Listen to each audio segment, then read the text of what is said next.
ফাআহিয়াকুম সুম্মা ইউমীতুকুম সুম্মা ইউহয়িকুম সুম্মা ইলাইহি তুরজাউন। কি করে অস্বীকার করো রে, যখন তোমার নাম ছিল না, তোমার ঠিকানা ছিল না, দুনিয়ার কোনো মানুষ তোমাকে চিনত না। আজকে বিশাল বড় বক্তা হয়েছো, বিশাল বড় ডাক্তার হয়েছো, বিশাল বড় মাস্টার হয়েছো, হতে পারো তুমি ইঞ্জিনিয়ার, হতে পারো তুমি ম্যানেজার, কিন্তু নিজের দিকে ভেবে দেখো তুমি তো একটা নাপাক পানির তৈরি। তোমার শেষ হবে পচা মাটি দিয়ে। আজকে ব্র্যান্ডের মাল খুঁজছো, এটা অমুক কোম্পানির মাল, এটা অমুক ব্র্যান্ডের মাল, ব্র্যান্ড করে বেড়াচ্ছ, কিন্তু নিজের দিকে তাকিয়ে দেখো তুমি কোন ব্র্যান্ডের মাল। আরে তুমি তো একটা নাপাক পানির তৈরি। তোমার নাম ছিল না, ঠিকানা ছিল না, দুনিয়ার মানুষ তোমাকে চিনত না।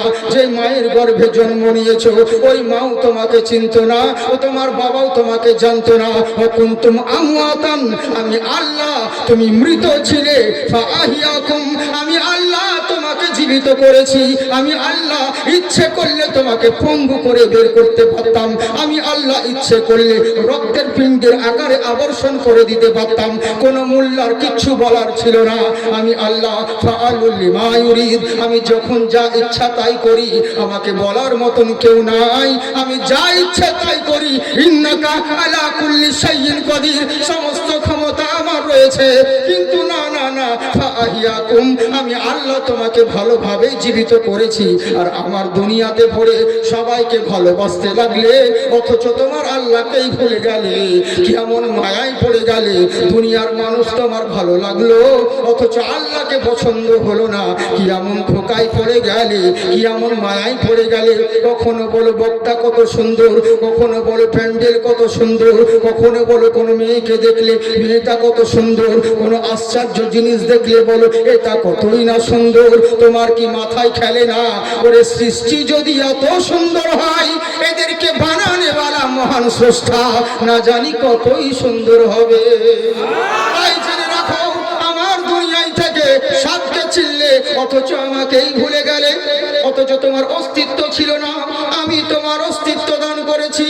আর আমাকে বাদ দিয়ে দুনিয়া দুনিয়া নিয়ে মত্ত হয়ে গেলে। কিন্তু জেনে রাখো, এই জীবন এই দুনিয়া চিরদিনের জন্য নয়। সুম্মা ইউমীতুকুম, তোমাকে মরতে হবে, তোমাকে মৃত্যু দেব। আর মরে গিয়েই ভাবছো কবরে দিয়ে দিবে, কিসসা খতম হয়ে যাবে। আল্লাহ বললেন না, সুম্মা ইউহয়িকুম, তোমাকে আবার জীবিত করা হবে। আর জীবিত করে যেখানকার খুশি সেখানে ছেড়ে দিব ভাবছো? না না না, সুম্মা ইলাইহি তুরজাউন, তোমাকে চূড়ান্ত সিদ্ধান্তের জন্য খোদার কাঠ গড়াই হাজির হতে হবে। আমরাও যাই বলি, ওরাও তাই বলে। মসজিদের দোয়ারে লেখা থাকে আল্লাহুম্মা ইফতাহ লি আবওয়াবা রাহমাতিকা, মন্দিরের দরওয়াজায় লেখা থাকে ওকার চন্দ্রবিন্দু ওম। আমরা বলি রহমাতিকা, আল্লাহ তুমি আমার জন্য রহমতের দরওয়াজা খুলে দাও। ওদের মন্দিরে লেখা থাকে, ওরা কি বলে, হে জগতের মালিক, হে চন্দ্রের মালিক, হে ভূমণ্ডলের মালিক, তোমার ইবাদত করি আর তোমার কাছে সাহায্য প্রার্থনা করি। আমরাও মসজিদে বলি ইয়াকা নাবুদু ওয়া ইয়াকা নাস্তাইন, আল্লাহ তোমার ইবাদত করি, তোমার কাছে সাহায্য প্রার্থনা করি। আমরাও যাই বলি, ওরাও তাই বলে। কিন্তু বোঝার মধ্যে ভুল রয়েছে, ভাষার মধ্যে তফাৎ রয়েছে। এরই লেগে এত মারামারি, এত হানাহানি। আজ যদি কোনো হিন্দু ভাইরা ইসলাম সম্পর্কে একটু বুঝতো, কখনো কোনোদিন মুসলমানের বিরোধিতা করতো না।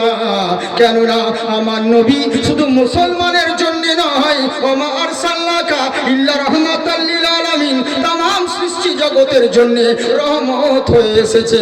আজকে হিন্দু ভাইরা বলে মহান স্রষ্টার করুণা ছাড়া কেউ স্বর্গ পেতে পারে না, মহান স্রষ্টার কৃপা ছাড়া কেউ স্বর্গ যেতে পারে না। আমরাও তাই বলি, আল্লাহর রহমত ছাড়া কেউ জান্নাত যেতে পারে না। আমরাও যাই বলি, ওরাও তাই বলে। কিন্তু বুঝতে পারে না ওই কৃপা আর রহমত ওটা একই জিনিস। কৃপা হলো সংস্কৃত ভাষা, করুণা হলো বাংলা ভাষা, দয়া হলো বাংলা ভাষা, এর আরবি হলো রহমত। আর রহমতটা অন্য কেউ নয়, রহমতটাই তো হলো আমার নবী। তার মানে বোঝা গেল, আল্লাহর নবী ব্যতীত কোনোদিন কোনো বেটা কখনো জান্নাতে যেতে পারে না। কারণ আমার আল্লাহ হলেন রব্বুল আলামিন, तमाम সৃষ্টি জগতের জন্য রব হলেন আল্লাহ। আর সমগ্র সৃষ্টির জন্য আমার নবী হলেন রাসূলুল্লাহ। আমার আল্লাহর খোদাই যত দূর, আমার নবীর মুস্তাফাই তত দূর। তাই জেনে রাখো বেঁচে যাব কোনো ব্যাপার নেই, মরে যাব কিন্তু বেঁচে থাকাকালীন নবীর দুয়ার ছাড়বো না। ইহুদি বলল, বাবা ঠিক আছে, তোমার সঙ্গে পারা যাবে না, তুমি যখন ডাক্তারের কাছে যাবে না, তোমার নবী ছেলেকে ভালো করবে, কোনো ব্যাপার নেই, যাও। এখান থেকে বলছিলাম নাকি আগে বলবো না ছেড়ে দিব? বলবো সত্যি বলছে তাই নাকি? কতক্ষণ বলবো? সারা রাত? বাপের মাল তো। জি জি জি, আল্লাহ আপনাদের জাস্ট ভালো রেখেছে শোনা। আমি বেশিক্ষণ বলবো না, জাস্ট আমি আপনারা ইন্টারনেটে দেখেছেন খুব জোর হলে 1 ঘন্টা 1 ঘন্টা 10 মিনিট 20 মিনিট, দেড় হয়তো, বেশি বলি না। এবার অনেক লোকে কি বলে জানেন তো, অনেকজন সাইডে বলা বলি করে, হবে অমুক জলতে 2.5 ঘন্টা বলে, 3 ঘন্টা বলে, আর ইমল বিয়ার তো জলদি ছেড়ে দিয়ে কি ব্যাপার? ওকে ওদের 3 ঘন্টা আমার 1 ঘন্টা মেপি দেয়, কোথেকে বেশি হবে? আমি মুখে মাইক ধরা মাত্র সালাম দিয়ে বক্তব্য স্টার্ট করে দিই, বুঝলেন? ওই জামা কাপড় করবো, কেমন আছেন, নাই আছেন, আসসালামু আলাইকুম, 4 বার দরুদ পড়বো, 5টা যদি 10টা গজল বলি তো ওখানে তো 50 মিনিট খাবে, 5 করে। তাহলে কি দরকার, বুঝলেন? এই হচ্ছে ব্যাপার। আমি নাচ করি কিন্তু 2-1 কলি করি, সুন্দর, কেমন সময় নেই। আর আমার আগে আপনারা গজল শুনে পেট ভরে নিয়েছেন বনি ইসরাইল সাহেবের মুখ থেকে, ইনশাল্লাহ। ওনার আওয়াজও ভালো, আর আমার তো আওয়াজ সেরকম নাই, এখন পাতি হাসের মতন ফ্যাস ফ্যাস করছে, বুঝলেন? তো যাক গিয়ে আপনারা খুব ভালো মানুষ, আপনারা ভালো থাকলে হলো, তার জন্য না।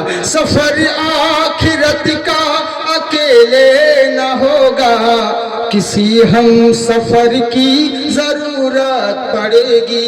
सुभान बोले, सफर आखिरत का अकेले न होगा, किसी हम सफर की जरूरत पड़ेगी।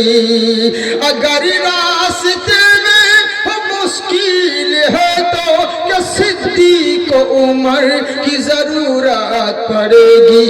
सफर आखिरत का अकेले न होगा, किसी हम सफर की जरूरत पड़ेगी। মোহাব্বতের সঙ্গে জোরে বলেন সুবহানাল্লাহ। তাই বলছে শোনো, নবীর কাছে গিয়ে কি লাভ হবে? আবু তালহা করলো কি, ইহুদিকে অ্যাভয়েড করে চলে গেলেন নবীর বিবির দরবারে। এই জায়গায় যদি বলতে যাই এখানে 1.5 ঘন্টা লাগবে, ভাই দরকার নাই, আসল কথায় যাই। বিবির কাছে রওনা হলো, বাড়ির দরওয়াজায়, দরওয়াজা রয়েছে, বিবি বাড়ির ভেতরে রয়েছে।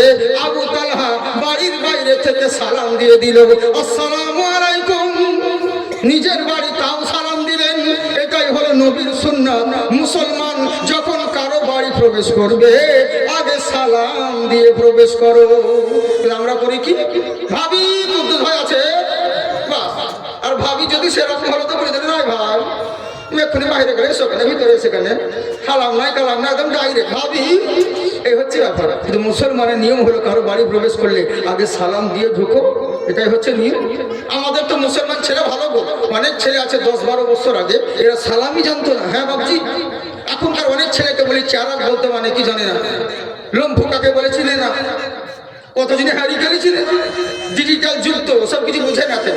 সেদিন আপনি গিয়ে আমাদের রাঢ় অঞ্চলে, মানে আমার জন্মস্থান তো মুর্শিদাবাদ, তো রাঢ় অঞ্চলে আমাদের দিকে পোড়া পিঠা শীতের সময় না কখন করে একটা পোড়া পিঠা, মানে এই তাল পাতায় জোরে সে আঁচে ভরে রাখে, সে তাল ভাদ্র আসে না, যাই হোক, হ্যাঁ ওই রকম সে পোড়া পিঠা বলে, আর কত কি বলে। তো এগুলো এখনকার মানুষ অনেক জানে না, চিনে না, এখনকার মেয়েরা, মা বোন। তাই হচ্ছে ব্যাপার। তো 10-12 বছর আগে অনেক মুসলমান ছেলে ছিল এরা সালামই জানতো না। হ্যাঁ, একটা ছেলেকে বইয়ে দেখতে আসবে মেয়ের তরফ থেকে, তো কি বলতে হয় তা জানে না। তো বন্ধুদেরকে জিজ্ঞাসা করতে হবে, তোদের তো বিয়ে হয়ে যাতে কি বলতে হয়, বলে কিছু না, শুধু সালিমালকে দিবি। বলে সালিমাল কি? বলে উঠতে একবার সালাম, বসতে একবার সালাম। বলে ঠিক আছে, কি বলবি? বলে যখন তোকে দেখতে আসবে মেয়ের তরফ বললো, প্রথমে একবার আসসালামু আলাইকুম বলে বসে যাবে, নাম টাম যা জিজ্ঞেস করবে এটা সেটা করবে, তারপরে উঠে যাবি, যখন তখন একবার আসসালামু আলাইকুম বলবি। বলে ঠিক আছে। এই আসসালামু আলাইকুমটা 9 দিন ধরে মুখস্থ করবে। 9 দিন ধরে মুখস্থ করার পরে যেদিন ওকে দেখতে এসেছে মেয়ের তরফ হলো, ও সাজতে বুঝতে ভুলে গেছে, সালাম ভুলে গেছে, সাজন বুঝুনি। এবার কি করবে? মেয়ের তরফের লোক এসে বসে আছে, কখন জামাই আসবে, কই বাবা জামাইকে নিয়ে আসো, জামাইকে নিয়ে আসো। এবার জামাই এসো, দাঁড়িয়ে আসো, কি বলতে হয় জানি না বসার সময়। তো বন্ধুদের দিকে তাকাচ্ছে, তো বন্ধুরা বলছে আসসালামু আলাইকুম, আসসালাম, ইশারা করে দিচ্ছে, ইদিক উদিক তাকে দেখতে হচ্ছে, ভুলে গেছে, বলতে পারছে না তো। আর এরা বলছে বাবু বসো, বাবু দাঁড়িয়ে কেন, বসো বসো। তো বলছে তোমাদেরকে বিসমিল্লাহ বলছে। বিসমিল্লাহ বলে। এবার এরা ভাবছে কি জানেন তো, মেয়ের তরফের লোক, এরা ভাবছে হয়তো মানে আমাদের দিকে সালাম দেয়, হয়তো এদিককার মৌলবি হয়তো আলাদা ফতুয়া, এরা হয়তো বিসমিল্লাহ বলে। আসলে মৌলবীরা ফতুয়া আলাদা দেয় না, মৌলবি একই ফতুয়া দেয়, কিন্তু পরিস্থিতি অনুযায়ী বুঝতে ভুল করে। ধরেন হরেক মাল 6.5 টাকা বিক্রি করে বেড়াচ্ছে, রাস্তার ধারে পিপাসা লেগেছে, তো গরমের টাইম কি করবে, রাস্তার ধারে দেওয়াল দিয়ে সাইকেলটা লাগিয়ে টিউবওয়েল থেকে পানি নিয়ে একদম গাড়ি পান করতে লেগেছে। মৌলানা দেখে নিয়েছি, বসে পান কর, বসে পান করতে লাগলো। তারপর চিন্তা করলো জোহরে তো টাইম হয়ে গেল, একবার নামাজ পড়ে যাবো। এবার জোহরে আজান দিলে উজু করবে, বদনাতে করে পানি নিয়ে উজু করতে লেগেছে, উজু করার পরে পানি বেঁচে গেছে, উজু পানিতে আবার বসে পান করতে লেগেছে। আবার মৌলানা আর একটা মৌলানা চলে এসেছে, তোমার উঠে পান কর, বুঝে সবাই মৌলবীকে রিং চাল রাখিবে। তখনই বলছে বসে, এক মৌলবী বলছে বসে পান করতে, আর এক মৌলবী বলছে দাঁড়িয়ে পান করতে। আসলে এই জানে না যে দুনিয়ার সমস্ত পানি বসে পান করতে হয়, অজুর পানি জামজামের পানি দাঁড়িয়ে পান করতে হয়। এই জানে না বলে মৌলবীকে রিং চাল বলছে। তো তেমনি এরা মিয়ার লোক ভাবছে হয়তো আমাদের দিকে আসসালামু আলাইকুম বলে, এরা হয়তো বিসমিল্লাহ বলে, এরকম হতে পারে, নতুন ফতোয়া হতে পারে, কিন্তু ওই যে ভুলে গেছে তা তো জানি না। এবার ওকে বলছে বাবা তোমার নাম কি, বলে আয়, কতদূর পড়াশোনা করেছো, এটা যেটা, আচ্ছা বাবা তো তাহলে কি কাজ করো, এটা সেটা জিজ্ঞেস করার পরে ওকে হাতে দিয়েছে 200 টাকা কি 500 টাকা দিয়ে পরে বলছে যাও বাবা এবার তোমার গার্জিয়ানের সাথে কথা বলবো, আর তোমার দরকার নেই।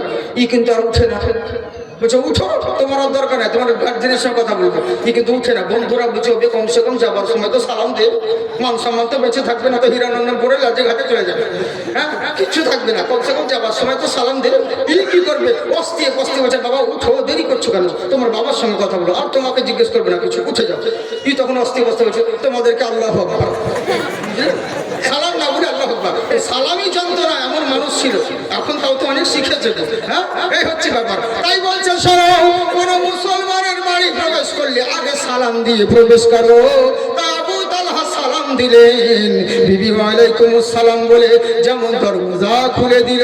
দরওয়াজা খুলে দেওয়ার পরে এবার বলছে স্বামী গো আমার সন্তান কেমন আছে।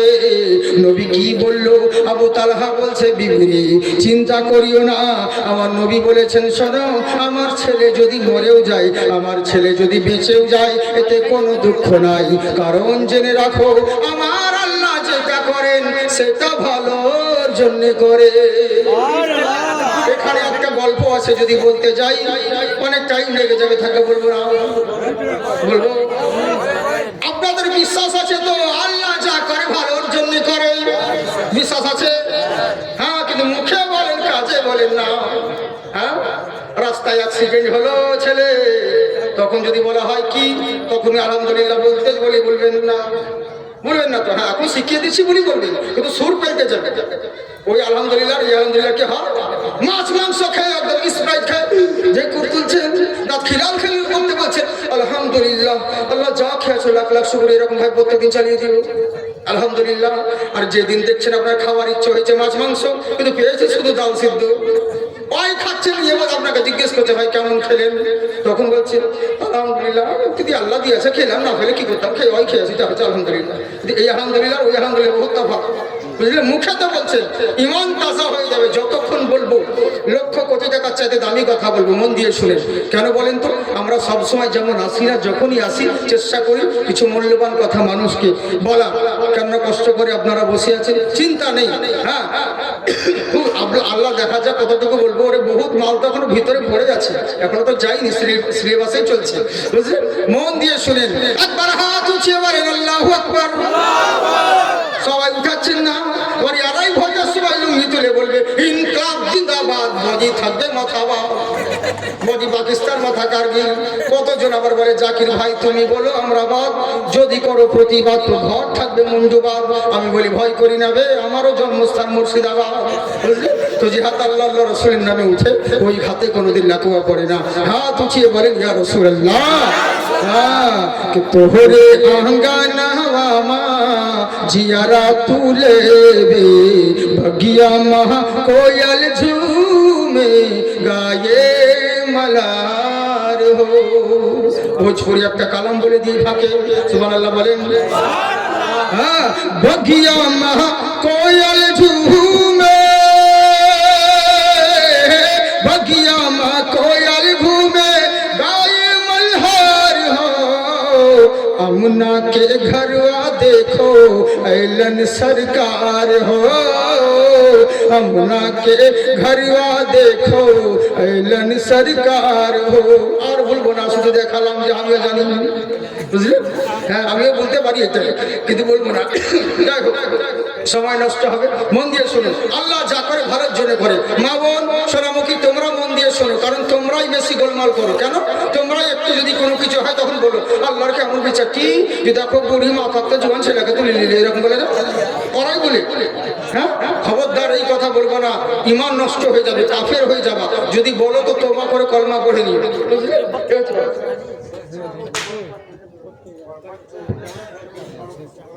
যে কোনো একটা দেন, গরিব মানুষ, গরম পানি দেন, চা দেন, যা দেবেন দেন।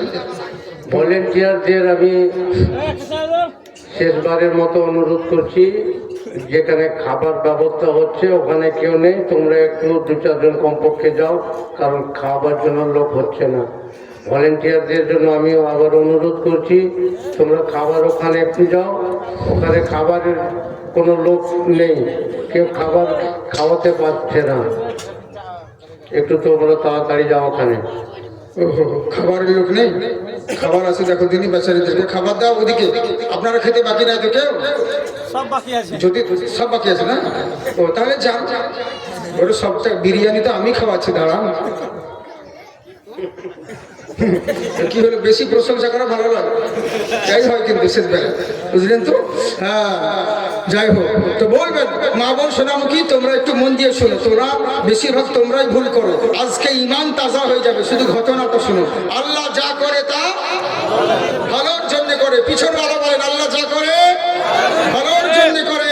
মন দিয়ে শুনেন, সওদাগর বাদশা ছিল হারুন আর রশিদের সময়, বাদশা সওদাগর আর একজন তার গোলাম, দুজনেই মুসলমান, কিন্তু বাদশার চাইতে গোলামের ঈমান হলো মজবুত। দুটোই মুসলমান কিন্তু দুজনের ঈমান কিন্তু কমজোরি আছে, একজনের মজবুত, একজনের ঈমান কমজোরি। করে কেমন করে? হঠাৎ করে শুধু আমরা যেমন সুবহানাল্লাহ আলহামদুলিল্লাহ তাসবিহ করি, ওই গোলামটার তাসবিহ ছিল একটাই, আল্লাহ যা করে ভালো লেগে করে, আল্লাহ যা করে ভালো লেগে করে, আল্লাহ যা করে ভালো লেগে করে, বারবার এই কথাই বলতো। হঠাৎ করে সওদাগর বাদশা বলল, গোলাম রে, আমার আঙুলে ফোঁকা লেগে গেছে, দেখতো আমার আঙুলে কি হয়ে গেল। গোলাম তখন বলছে, হুজুর আল্লাহ যা করে ভালো লেগে করে। ই কিন্তু রেগে গেছে, বুঝেছে? সওদাগর রেগে গেছে। মন দিয়ে শুনবেন বাবজি, হ্যাঁ, বেঁচে থাকবেন মনে বলবেন যে হ্যাঁ আল্লাহ যা করে সত্যি ভালো করে। এতদিন তো মুখে বলেন, কিন্তু ঈমান বিশ্বাস করে নিবেন, কারণ আল্লাহ হচ্ছে হাকামুল হাকিমিন। আল্লাহ প্রত্যেকটা জিনিসের মধ্যে হিকমত আছে। আমি জালসা করতে করতে যদি আমার এখন কাশি চলে আসে, জালসা যদি করতে নাও পারি, যার খারাপ ভাববেন না, জানবেন এতেও আল্লাহ ভালাই লিখে রেখেছে। প্যান্ডেল যদি ভেঙে পড়ে যায়, তাও জানবেন আল্লাহ যা করে ভালোর জন্যই করে। প্রত্যেকটা জিনিসের হিকমত আছে। আমরা তো সাময়িকের কথা ভাবি, ভবিষ্যতের জ্ঞান তো আমাদের নেই। এ হচ্ছে ব্যাপার। আল্লাহ কারো কোনোদিন খারাপ করে না। সওদাগর বাদশার আঙুলে পোকা লেগে গেল। গোলাম বলছে আল্লাহ যা করে ভালো লেগে করে। সওদাগর বলছে হেকিম কবিরাজ ডেকে নিয়ে আই। হেকিম কবিরাজ ডেকে আনা হলো। আনার পরে করলো তাকি, এবার বাদশাকে বললো, বাদশা মশাই আপনি তো দেরি করে দিয়েছেন, একটু আগে যদি বলতেন তাহলে উপায় হতো। এখন তো পুরো আঙুলে ইনফেকশন ছড়িয়ে গেছে। যদি জীবাণুমুক্ত জীবন যাপন করতে চান, এইটুকু কাটলে হবে না, পুরো আঙুলটাই কেটে বাদ দিতে হবে। পাশে গোলাম বসেছিল, বলছে আল্লাহ যা করে ভালো লেগে করে। রেগে গেছে, হবে আমার খাচ্ছি তুই, আর আমার আঙুল কাচ্ছে তোর ভালো লাগছে, কিন্তু আসলে আর ইমান কমজোরি বলে বুঝে না। ও বলেছে ঠিক কথা, কিন্তু বুঝতে পারছে না। এবার করলো কি, হেকিম কবিরাজ তার আঙুলটাকে কেটে দিয়ে ঔষধ লাগিয়ে ব্যান্ডেজ করে পট্টি লাগিয়ে চলে গেল।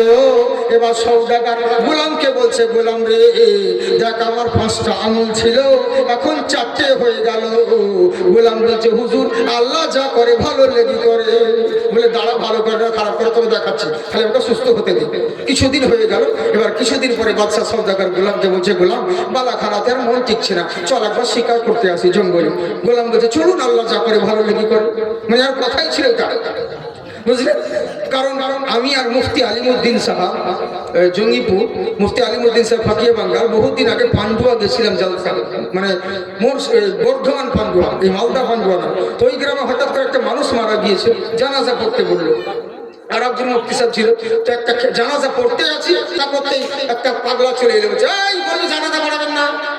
বলে কি কেউ কারো নাই, কেউ কারো নাই বলতে বলতে চলে আসছিল, বলছে এই বলবে জানাজা পড়াবেন না, যে লাশ আছে ওকে মাছিয়ে দেবো।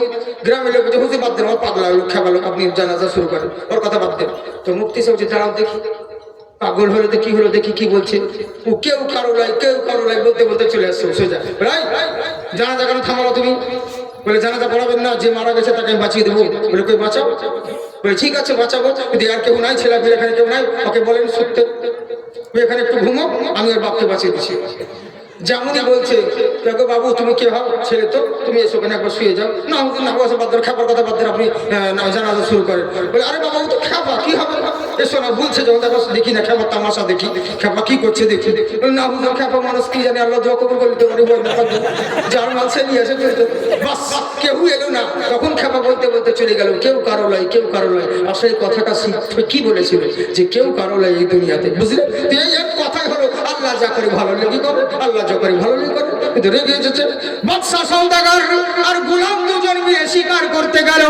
শিকার করতে করতে সওদাগর বলল গোলাম রে, একটা কুয়া দেখতে পেল জঙ্গলের মধ্যে। কুয়া বলেন না ইদারা বলেন, কুয়া বুঝেন তো? হ্যাঁ, এক এক জায়গার বলি আর এক এক জায়গার গালি, যেমনি কলি তেমনি চলি। যাকে বলে চাল ভাজা তাকে বলে মুড়ি, যারা এখন ছোট আছে ওরাই হবে বুড়ি, বুঝলেন তো? এক এক জায়গার ভাষা এক এক রকম হবে, এদিকে জিজ্ঞেস করে দিচ্ছি। কুয়া দেখতে পেল, সওদাগর বলছে গোলাম রে দেখ কুয়ার ভিতরে পানি আছে কিনা। এই বলে গোলাম পানি আছে কিনা বলে উপর হয়ে যেমন তেমনি করে দেখতে গিয়েছে, বাদশা তার পা দুটোকে ধরে কুয়ায় ফেলে দিয়েছে। আর গোলাম করলো কি, কুয়ায় পড়ছে, তাও বলছে আল্লাহ যা করে ভালোর জন্য করে, আল্লাহ যা করে ভালোর জন্য করে। যেমন এই কথা বলা, সওদাগর মনে মনে আনন্দ করছে, ভালো করে না খারাপ করে, এবার বুঝবি খেলা। ঈশন শিকার করতে লাগলো, শিকার করতে করতে সন্দেহ হয়ে গেছে, রাস্তা ভুল করে দিয়েছে। সওদাগর চিন্তা করলো এখন তো রাত্রে বেলায়, আপনারা জানেন জঙ্গলের পথ কখনো সোজা হয় না, আঁকা বাঁকা পথ। চিন্তা করলো কোন রাস্তা দিয়ে কোন দিকে চলে যাব কেউ বুঝতে পারবে না, কোন রাজ্যে চলে যাব তখন ঝামেলা হয়ে যাবে। এক কাজ করা যাক, রাত্রে বেলায় এখন বের হব না, রাত্রিটা কোনো রকম জঙ্গলে কাটায়, সকাল হলে পরেই বেরিয়ে পড়ব। এই চিন্তা করে সওদাগর ঘোড়াটাকে গাছের গোড়ায় বেঁধে রেখে গাছের উপরে উঠে গিয়েছে। আল্লাহর কি কুদরত, ওই সময় কিছু ডাকাতের দল জঙ্গল দিয়ে আসতেছিল, ওদের লাইটের ছটায় ঘোড়া দেখতে পেল।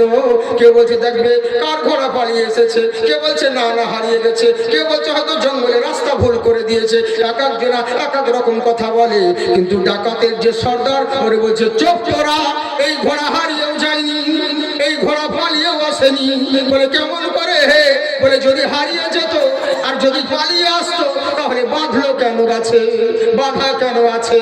বাধা যখন রয়েছে তার মানে নিশ্চয় কেউ আছে। লাইট মেরে দেখ, চারিদিকে লাইট মেরে দেখে, কেউ কোথাও নাই। ওপরে যখন লাইট মারে দেখছে সাদা ধপ দিবে মানুষ বসে আছে, আসলে বাদশা মানুষ তো। চা খানি এদিকে ধ্যান দেন, বুঝলেন তো? ওইদিকে ধ্যান দিন না, খুব মূল্যবান কথা বলছি ভাবছি। এই দিক সেদিক যদি যান তো সব গোলমাল হয়ে যাবে, বুঝতে পারবেন না। আপনাদের লিখে আমি চা বুঝি না গো, হ্যাঁ তাড়াতাড়ি করে এইদিকে মন দিয়ে শুনেন, এগুলো খুব ডিস্টার্ব করে। কেমন কাকি যখন এবার বললো সাদা ধপ দিবে মানুষ বসে আছে গাছের উপরে, ডাকাতরা বলছে নাম গাছ থেকে, এখন রাখেন একটু ঠান্ডা হতে দিন, হ্যাঁ গাছ থেকে নাম। যেমন গাছ থেকে নামানো হলো, বাদশা কাঁপতে কাঁপতে বলছে কে বাবা তোমরা? কারণ বিপদে পড়েছে, এখনকার বাদশাগিরি চলবে না, অন্য রাজ্যের সওদাগর হতে পারে। ডাকাতদের সামনে বলছে কে বাবা তোমরা, কি বলছো? বলে এখানে জঙ্গলে কি করছি? বলে শিকার করতে এসেছিলাম, রাস্তা হারিয়ে ফেলেছি, তাই চিন্তা করলাম রাতটা কোনো রকম জঙ্গলে কাটাবো, সকাল হলে পরে বেরিয়ে পড়বো, এই চিন্তা করে রাত কাটাচ্ছি।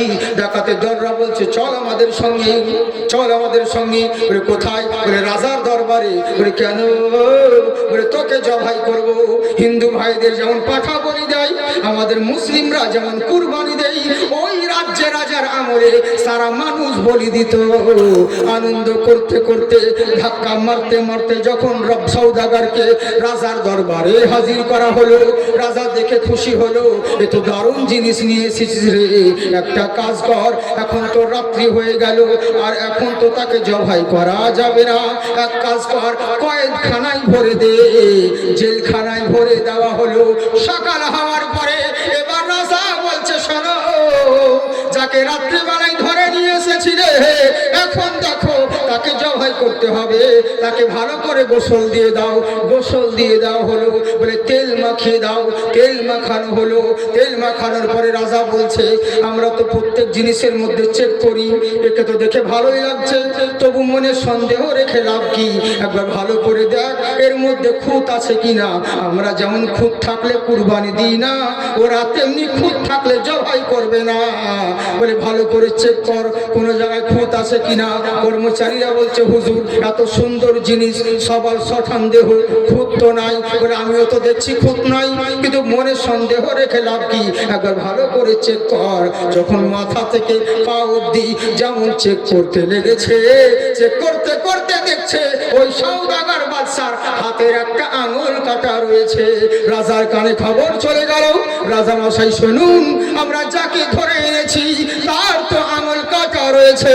বলে তাই নাকি? বলে কতটুকু? বলে এইটুকু নয়। বলে কেমন করে? জন্মগত না, এখন কিছুদিন হলো। বলে হুজুর জন্মগত নয়, মনে হচ্ছে রিসেন্ট কিছুদিন হলো কাটা। বলে কতটুকু কেটেছে? বলে 1 ইঞ্চি নয়, পুরো আঙুলটাই কাটা। প্রত্যেক হাঁকলের 5টা আঙুল থাকে, এর একটা হাতে 4টি আঙুল রয়েছে, একটা আঙুল গোটাটাই কাটা রয়েছে। রাজা বলছে, এত বড় যখন খুঁত আছে তাহলে তো চলবে না, বের করে দে। লাফ মেরে বের করে দেওয়া হলো। সওদাগর উপর হয়ে জমিয়ে পড়ে গেল, জমিয়ে পড়ে কান্না করছে, ওগো রব্বুল আলামিন, আমার আঙুল কেটেছিল, আমার গোলাম বলেছিল আল্লাহ যা করে ভালোর জন্য করে, আজ যদি আমার আঙুল কাটা না থাকতো আমি তো কাফেরদের হাতে জবাই হয়ে যেতাম। ভাগ্য ভালো আল্লাহ আমার আঙুল কাটা ছিল। ওরে আঙুল কেন, পুরো হাতটাই যদি কাটা হতো অনেকক্ষণ আগে আমি এখান থেকে ছাড় পেয়ে যেতাম। আমার গোলাম যা বলেছিল তা ভালোই বলেছিল, আল্লাহ তুমি যা করো ভালোর জন্য করো। যাই দেখি আমার গোলামটা বেঁচে আছে না মরে গেছে, ওই যে জঙ্গলে ফেলেছিল। শুনছেন তো আপনারা? আমি স্পিডে বলছি বলে অসুবিধা হচ্ছে কি? স্পিডে বললে অসুবিধা হচ্ছে কি? হ্যাঁ হ্যাঁ হ্যাঁ, কারণ ধীরে ধীরে বলি না, কেন জানেন তো? স্পিডে বলতে গেলে মানে একটু অনেক কথা বলা যায়, আর যদি ধীরে ধীরে বলি তো বহুত সময় লেগে যাবে, বুঝলেন তো? যদি জীবনী শুনি, জীবনী বক্তার মতন যদি বলতে লাগি, মা শোনো গো, তার সব পকার পা 10 সেকেন্ড 10 মিনিট, হ্যাঁ যেমন অনেক বলেন, মা আব্দুল্লাহ বাণিজ্য করতে যাচ্ছে, মা আমিনা আমার টুকটুক করে দেখছে, যা সারা 10 সেকেন্ডের কথা 10 মিনিট লেগে যাচ্ছে, বুঝলেন? আমি অত বলি না, ডাইরেক্ট অ্যাকশন। আব্দুল্লাহ বাণিজ্যে যাচ্ছে, মা আমিনা দেখতে আছে, কেসা খতম, 10 সেকেন্ডে শেষ, বুঝলেন? এই জন্য স্পিডে কথা বলি তো বহুত কথা বলতে হয়, জানলে কি? আর যদি বুঝতে অসুবিধা হয় তাহলে বলেন ধীরে ধীরে বলছি, চলবে তো? হ্যাঁ, একবার মোহাব্বতের সঙ্গে দরুদিন নজরানা পড়েন, আল্লাহুম্মা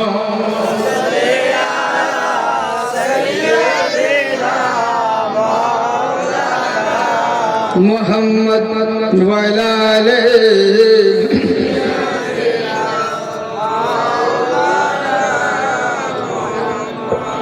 ওয়া আলা আলিহি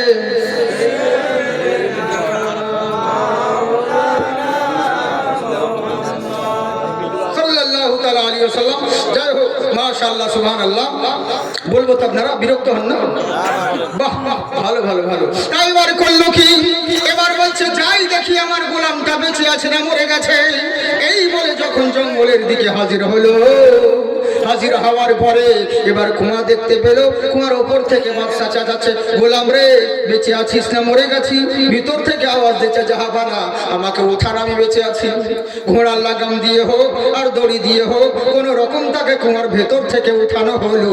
এবার বলছে, গোলাম রে তুই যে বলেছিলিস আল্লাহ যা করে ভালোর জন্য করে, আমি বিশ্বাস করে নিয়েছি। বলে কেন? বলে আমি শিক্ষা পেয়ে গেছি। বলে ভালো কথা, তো শিক্ষা পেয়েছেন, তা কেমন শিক্ষা পেলেন? বললে শোন, আমি শিক্ষা পেয়েছি তুই যেহেতু কুয়ার ভিতরে পড়ার সময় বলেছিলিস আজকে দেখ আমার আঙুল কাটা ছিল বলে রাত্রেবেলায় জঙ্গলে কাটাচ্ছিলাম, ডাকাতের দল আমাকে ধরে নিয়ে গেছিল, আঙুল কাটা ছিল বলে জবাই হলাম না, বেঁচে চলে এলাম। আল্লাহ যা করে ভালো লেগে করে, কিন্তু একটা জিনিস বুঝতে পারলাম না। বলে কি? বলে তুই যে কুয়ায় পড়লি তাও বললি আল্লাহ যা করে ভালো লেগে করে, কুয়াতে কি ভালো মন্দ জিনিস খাবার ছিল নাকি? বলে না। বলে তাহলে কেন বললি তুই? বলে এরই লেগেই তো বলি বাদশারে, আমি গোলাম হতে পারি, তুমি সওদাগর হতে পারো, কিন্তু তোমার থেকে ঈমান আমার মজবুত আছে। আর যদি তোমার জায়গায় আমি হয়ে যেতাম, একটা ধাক্কা খেলে পাক্কা হয়ে যেতাম, একবার শিক্ষা নিলেই দীক্ষা পেয়ে যেতাম।